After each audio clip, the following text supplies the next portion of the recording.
Hello guys, তোমরা সবাই কেমন আছো? তোমাদের সামনে আমি আরও একটা ছোট্ট রেসিপি নিয়ে চলে এসেছি। খুবই সহজ, খুবই অল্প টাইমে আর খুব কম উপকরণ দিয়ে এটা বানানো যায়। বেলা ছাড়া খুব সুন্দর একটা পরোটা আমরা পরোটা রেসিপি নিয়েছি। তো বেলা ছাড়া খুব সুন্দর একটা পরোটা বানানো যায়। কোনো আটাটা মিক্স করতে হবে, আমরা আটা দিয়ে বেলতে হবে না, তেল দিয়ে ভাজটা এসব কিছু করতে হবে না। খুব সহজে একটা খুব সুন্দর পরোটা বানানো যায়। তো চলো এই পরোটা রেসিপিটা তোমাদের শেয়ার করি। আর এখানে কী কী দিয়েছি সেগুলো আমি বলে দিই। তো এখানে দিয়েছি চিনি, লবণ, লঙ্কার গুঁড়ো, একটা ডিম, 1 কাপ দুধ আর 1 কাপ ময়দা, 1 কাপ আটা। তো সবটা আমি এভাবে মিক্স করে নিয়েছি। তারপরে এখানে আমি অল্প অল্প পানি দিয়ে এখানে মিক্স করছি। তো চলো এইটা পাতলা করে নিই, খুব পাতলা না খুব ঘন না, তো পাতলা করে নিই, তারপরে দেখা হচ্ছে তোমাদের সঙ্গে। তো এখানে আমার পরোটার মিশ্রণটা বানিয়েছি, এখানে একদম পাতলা হয়ে গেছে, খুব পাতলা না খুব ঘনও না, যেভাবে আমার লাগবে সেভাবে আমি বানিয়েছি। তোমরা দেখতেই পাচ্ছ কতটা ঘন করেছি। তারপরে এখানে আমি তাওয়া বসিয়ে দিয়েছি, তাওয়াটা আমি তেল ব্রাশ করে নিচ্ছি। এখানে বেশি তেলও ইউজ করতে হয় না, খুব অল্প তেলে হয়ে যায়। তো তেলটা আমার ব্রাশ করা হয়ে গেছে, তাওয়াটা দেখো কতটা গরম হয়ে গেছে। এখানে আমার একটা ভুল হয়ে গেছিলো, আমি গ্যাসের ফ্লেমটা ফুল করে দিয়েছিলাম। এখানে তোমরা যখন করবে তখন গ্যাসের ফ্লেমটা একদম যখন এই আটা ঘোলাটা এর মধ্যে দেবে, পরোটার মিশ্রণ যখন দেবে তখন একদম লো ফ্লেমে রাখবে, তাহলে এইটা খুব সুন্দরভাবে ঘুরবে এবং গোল হবে, দেখতে সুন্দর লাগবে। তো আমি পরেরটা তোমাদের দেখিয়ে দিচ্ছি সেটা আমি কীভাবে করলাম। এটা আমার যেহেতু ফ্লেমটা একটু বাড়িয়ে দিয়েছিলাম ওই জন্য এরকম হয়ে গেল। তো এখানে আমি আরেকটা দেখিয়ে দিচ্ছি একদম লো ফ্লেমে রেখে। দেখো তার মধ্যে কোনো ধোঁয়া উঠছে না।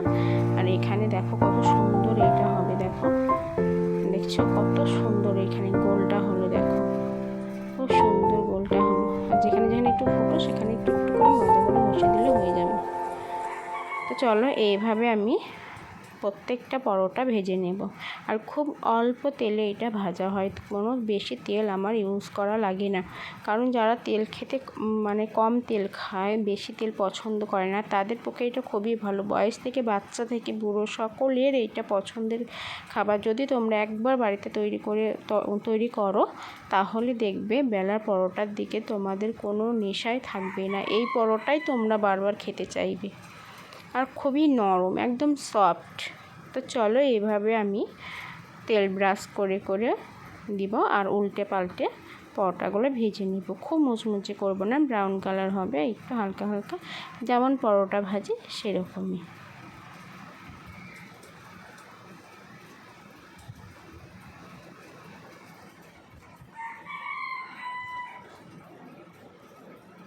তো এটা উল্টে পাল্টে এইভাবে শিখে নেব।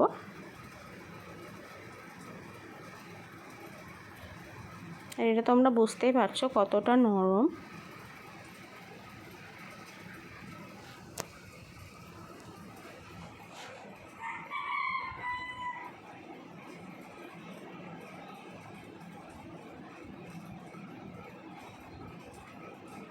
তো আমার এই পিঠ ভাজা হয়ে গেছে, এইবার আমি উল্টে নেব।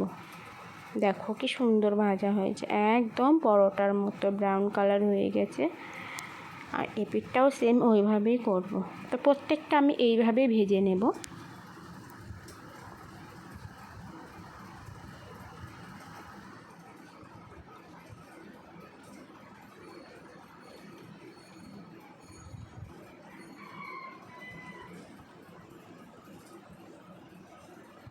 তো আশা করি আমার ভিডিওটা তোমাদের ভালো লেগেছে। ভালো লাগলে প্লিজ লাইক, কমেন্ট, সাবস্ক্রাইব করে দেবে আর পাশে থাকা বেল আইকনটাকে ক্লিক করে দেবে। আর তোমরা আমার পাশে থেকেও আমাকে সাপোর্ট করো, যাতে আমি তোমাদের আরও ভালো ভালো নতুন নতুন রেসিপি শেয়ার করতে পারি। তোমরা সুস্থ থাকো, ভালো থাকো। আল্লাহ হাফেজ, খুদা হাফেজ।